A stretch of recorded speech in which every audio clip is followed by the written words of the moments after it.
네, 여러분 안녕하세요. 중근쌤이에요. 자, 이번 시간에는 드디어 4단원 식물과 에너지, 마지막으로 식물의 호흡과 광합성의 관계 두 번째 시간에 대해서 다뤄볼 거예요. 우리가 지난 시간에 식물의 호흡에 대해서 기초적인 내용을 배웠다면 이번 시간에는 그러한 식물과 광합성이 어떤 관계가 있는지 알아본 다음에 이 둘의 관계에서 낮과 밤의 기체 출입은 어떻게 다른지도 함께 종합해서 보고자 합니다. 자, 여러분들 이번 시간은 좀 어려울 수가 있는데 내용 자체가 어렵다기보다는 여러분들이 지금까지 배운 내용을 종합해서 다루기 때문에 여러분들 좀 어렵게 느껴지는 거예요. 하지만 여러분들 그랬듯이 선생님과 함께 차근차근 짚어 나가다 보면은 여러분들이 크게 이해 안 가는 부분 없이 잘 이해할 수 있을 거니까 지금부터 한번 본격적으로 시작해 보도록 하겠습니다.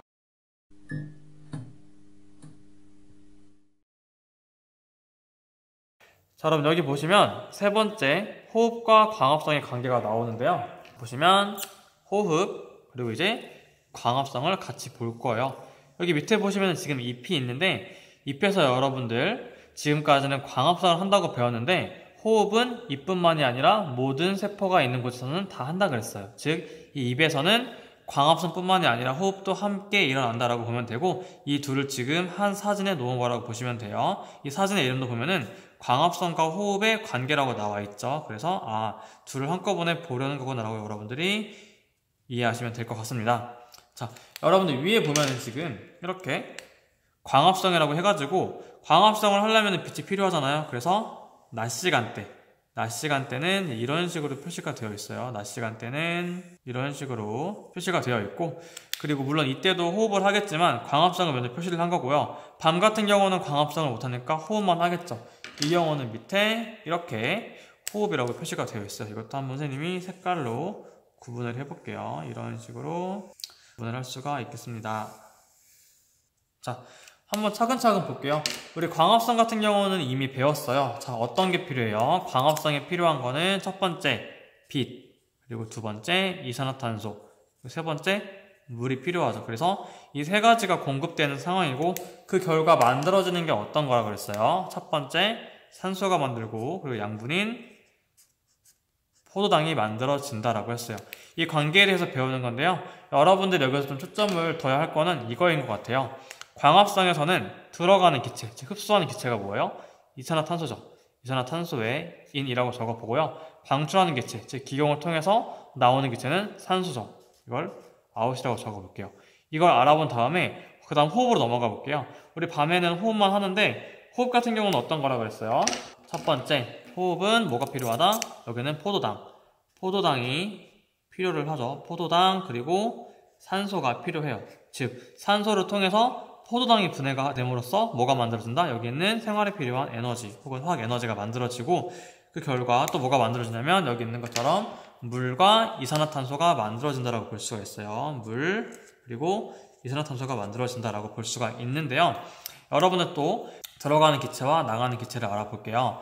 호흡 같은 경우에는 들어가는 기체가 뭐였어요? 산소가 들어갔기 때문에 인이고 방출하는 기체는 이산화탄소였죠? 여기다가 아웃이라고 적어볼게요. 즉 이러한 차이를 발견할 수가 있는데요. 광합성에서는 이산화탄소를 흡수하고 산소를 방출했는데 호흡 같은 경우는 어떻게 되냐면 반대로 산소를 흡수했고 이산화탄소를 방출했어요. 이산화탄소와 산소의 출입 방향이 반대라는 걸 알 수가 있고요.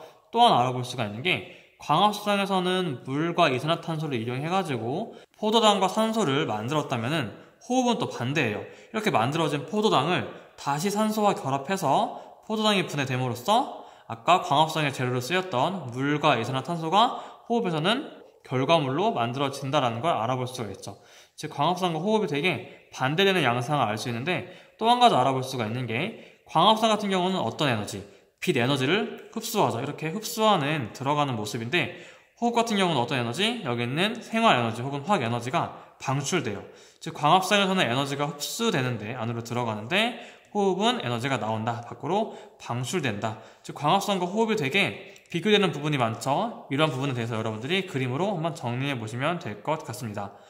구독.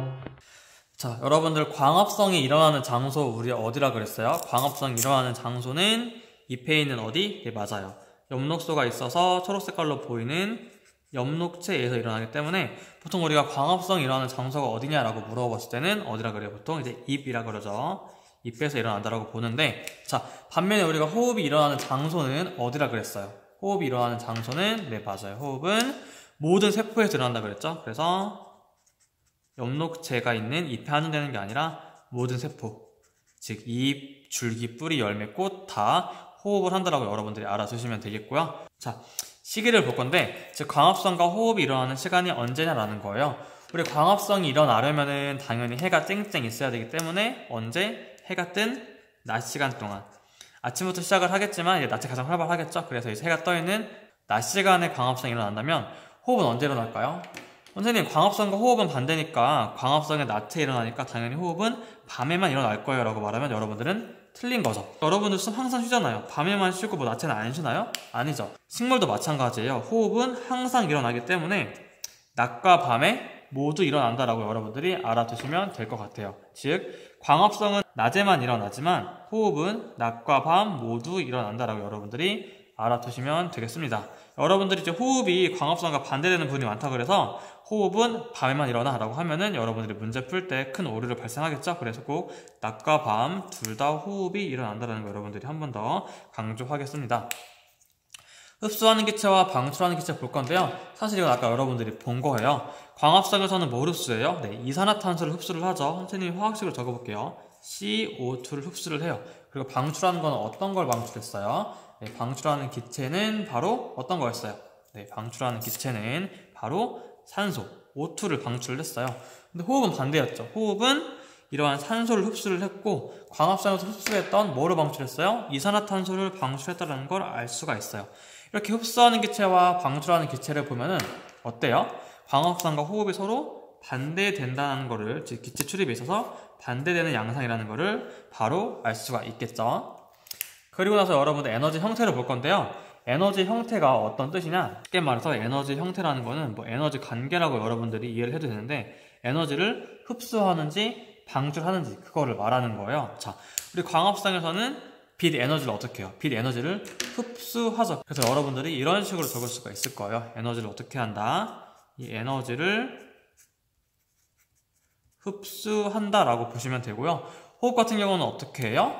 생활 에너지 혹은 화학 에너지를 방출을 하죠. 그래서 흡수하는 게 아니라 에너지를 방출한다라고 여러분들이 정리할 수가 있을 거예요. 에너지를 방출한다.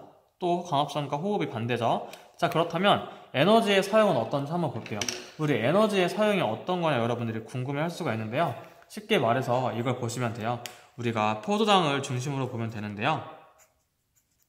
포도당도 하나의 화학 에너지예요. 즉 포도당도 화학 물질이기 때문에 이 자체로 화학 에너지를 가지고 있는데 광합성과 호흡이 과연 이 포도당을 어떻게 사용하는지에 대한 거를 볼 건데, 자, 우리 광합성은 아까 봤듯이 어떻게 해요? 광합성은 이 포도당을 합성해요, 분해해요? 포도당을 합성을 하죠. 이에 비해서 호흡은 어떻게 해요? 이러한 포도당을 분해해서 새로운 생활에너지 혹은 화학에너지를 만들죠. 이 부분 다시 한번 볼게요. 광합성 같은 경우는 우리가 빛 에너지를 이용을 해가지고 포도당을 합성을 했어요. 이에 비해서 호흡은 어떻게 됐어요? 이러한 포도당을 분해해가지고 뭘 만들었어요? 생명활동에 필요한 생활 에너지를 만들었어요. 이거를 또 다른 말로 이제 화학 에너지라고 하는데, 여러분들 포도당이 갖고 있는 화학 에너지랑은 또 다른 종류의 화학 에너지라고 보면 돼요. 생명활동 유지에 필요한 이러한 에너지를 만든다. 즉 다시 한번 정리를 하면은 광합성에서는 빛 에너지를 통해서 포도당을 합성했다면은 호흡은 이러한 포도당을 분해해가지고 새로운 생활 에너지를 만들었다라고 보시면 돼요. 이렇게 광합성과 호흡을 장소, 시기, 흡수하는 기체와 방출하는 기체, 에너지의 형태와 사용 측면으로 바라봤는데요. 여러분들 지금 정리한 내용은 굉장히 중요하기 때문에 여러분들이 꼭 한번 복습해 주시기를 바라겠습니다. 자, 그렇다면 이제 네 번째, 호흡과 광합성에서 낮과 밤의 기체 출입이 어떻게 달라지는지 볼 건데요. 여러분 교과서에 있는 해보기 그림이라고 보시면 되고요. 여러분 활동지에는 아마 세 가지 입 그림이 나와 있을 거예요. 선생님이 먼저 교과서에 나와 있는 그림으로 기체 출입을 그린 다음에 여러분이 나와 있는 입 그림은 여기 있는 표와 함께 그 내용을 정리해 보도록 하겠습니다.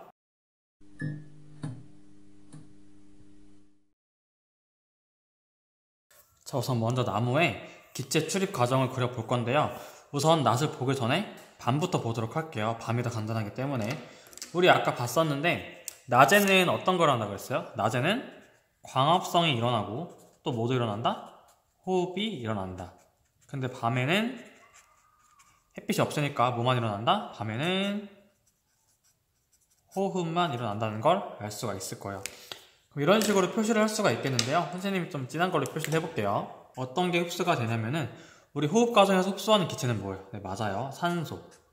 즉 O2를 흡수하게 되겠고, 그리고 호흡 결과 방출하는 기체는 뭐예요? 네, 맞아요.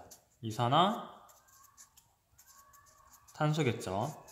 CO2가 방출된다는 걸 알 수가 있어요. 자, 이렇게 나오는데 여러분들 밤은 간단해요. 호흡만 일어나기 때문에 산소를 흡수하고 이산화탄소를 방출한다. 즉 여기다 한번 적어볼까요? 들어가는 게 뭐예요? 산소가 들어가고 이산화탄소가 나온다라는 걸 여러분들이 알 수가 있겠죠. 자, 이번에는 낮을 볼 건데요. 자, 우선 먼저 낮에도 호흡이 일어나니까 똑같이 역시 뭘 흡수한다? 산소를 흡수를 할 테고, 그리고 뭘 방출한다? 이산화탄소를 역시 방출을 할 거예요.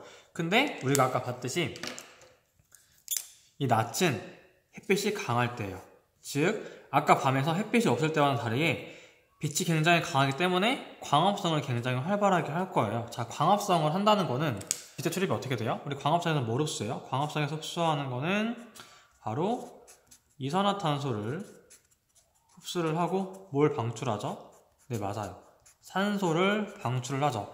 선생님이 이렇게 한 줄이랑 두 줄 다르게 표현한 거는 두 줄 더 굵을수록 더 많은 양이 출입한다는 건데, 낮에는 빛이 강해서 광합성이 활발하기 때문에 호흡을 통해서 드나드는 기체 출입량보다 광합성을 통해 드나드는 기체 출입량이 더 많다고 볼 수가 있어요. 따라서 호흡 결과 이산화탄소를 방출하기는 하지만 방출한 이산화탄소가 기공 밖으로 나가는 게 아니라 이게 광합성에 사용돼요.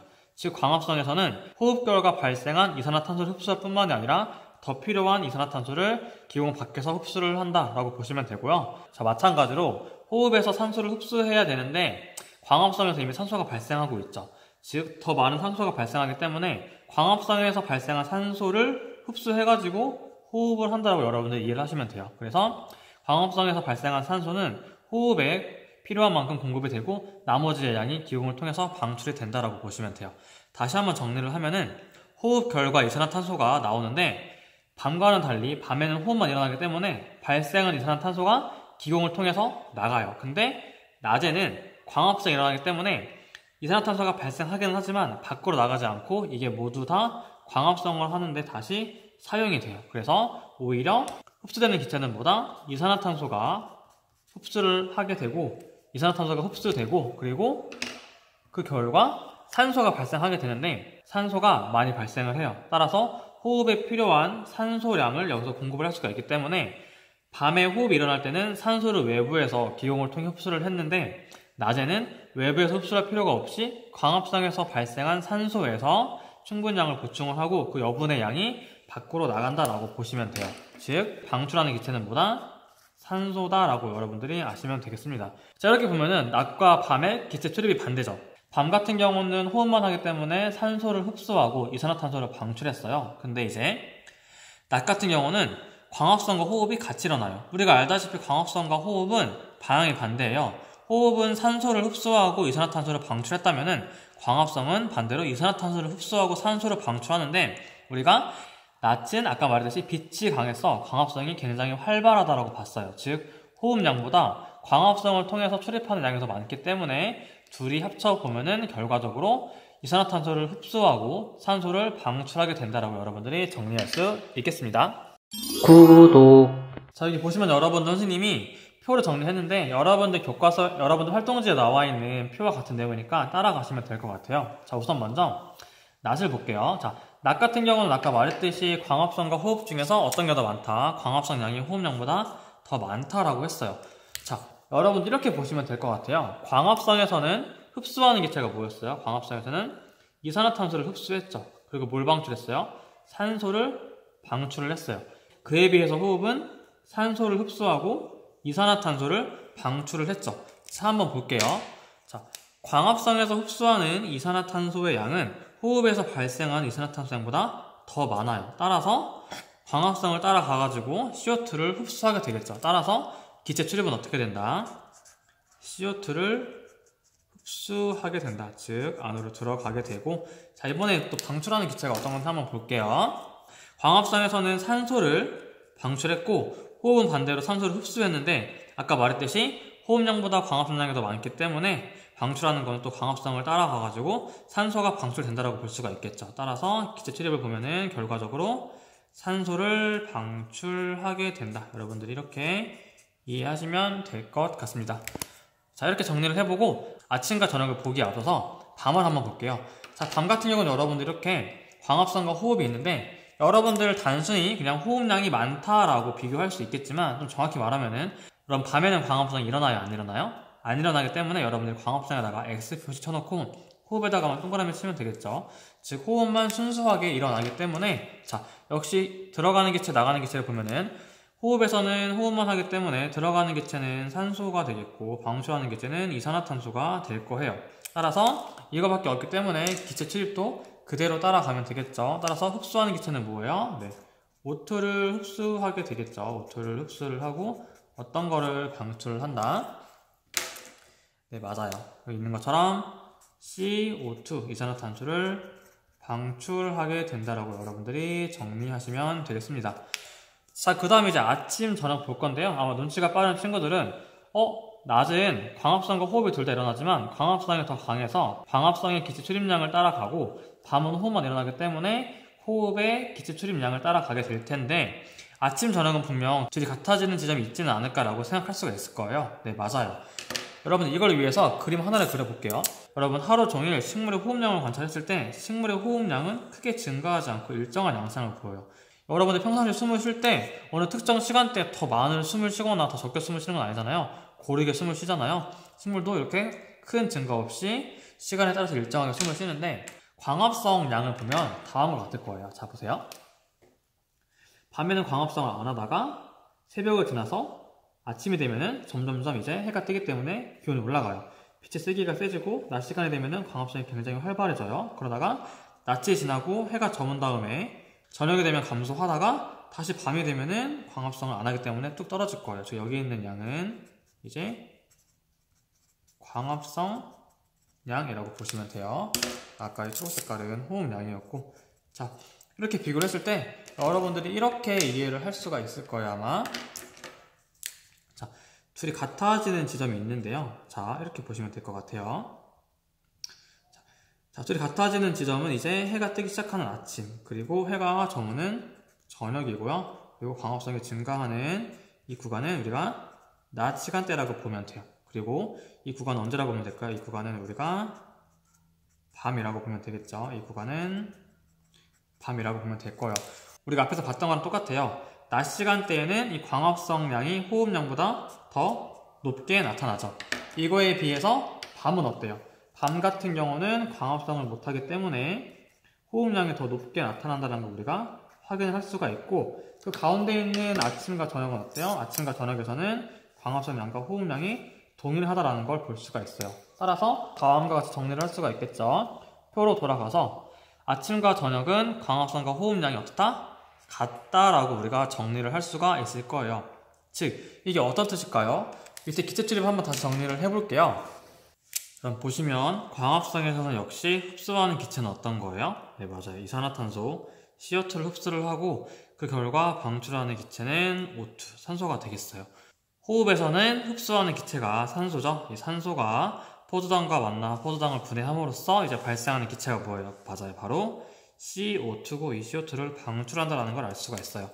자, 아침과 저녁은 광합성과 호흡량이 같아요. 따라서 광합성에서 흡수한 CO2의 양과 호흡 결과 발생한 CO2의 양이 서로 같다라는 걸 알 수가 있고요. 또 한 가지 더, 광합성 결과 발생한 산소의 양과 호흡에서 흡수한 산소의 양 역시 같다라는 걸 알 수가 있어요. 자, 낮 같은 경우는 광합성에 해당하는 기체 출입의 양이 더 많기 때문에 광합성의 기체 출입을 따라갔는데, 아침과 저녁 같은 경우는 광합성과 호흡의 양이 같아요. 자, 이렇게 광합성과 호흡에서 흡수하고 발생한 기체의 양이 서로 같죠. 따라서 기체의 출입은 어떠냐? 자, 겉으로 당연히 기체 출입이 없게 보이겠죠? 그래서 이렇게 볼 수가 있어요. 외관상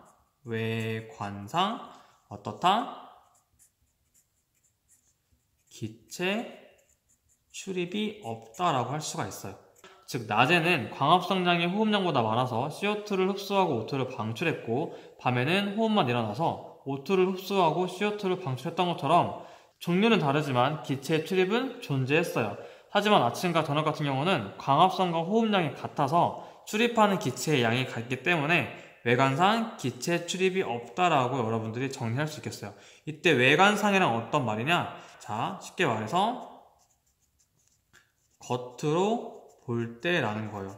여러분 당연하겠죠? 흡수하는 CO2의 양과 방출하는 CO2의 양, 그리고 흡수하는 O2의 양과 방출하는 O2의 양이 똑같기 때문에 당연히 겉으로 볼 때는 기체 출입이 없을 거 아니에요. 따라서 여러분들이 아침과 저녁에서의 기체 출입이 어떠냐라고 물어봤을 때는 외관상 기체 출입이 없다라고 정리를 할 수가 있겠습니다. 자, 이렇게 여러분들 해보기, 낮과 밤의 기체 출입을 통해서 이제 호흡량과 광합성량을 비교해가면서 흡수하는 기체, 방출하는 기체, 이에 따른 기체 출입의 양상을 봤는데요. 낮, 아침, 저녁, 밤의 경우에 여러분들이 출입하는 기체의 종류와 방향, 그리고 결과적으로 기체 출입의 양상이 어떻게 되는지를 다시 한번 정리하기를 바라고, 특히 아침과 저녁에는 새로 나온 용어인데 외관상 기체 출입을 하지 않는다, 이렇게 여러분들이 정리하면 좋을 것 같습니다.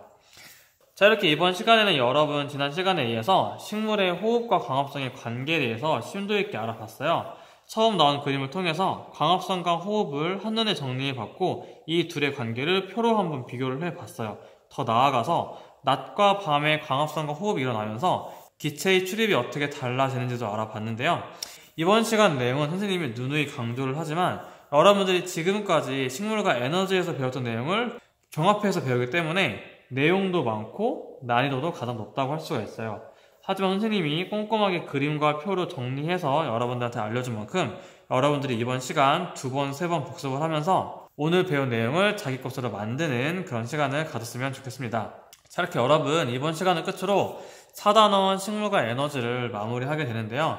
여러분 원격 수업 동안 4단원 식물과 에너지를 선생님과 함께 달려오느라 정말 고생을 했고요. 잘 따라오는 여러분들을 보면서 선생님이 보람도 많이 느끼고 고맙기도 했어요.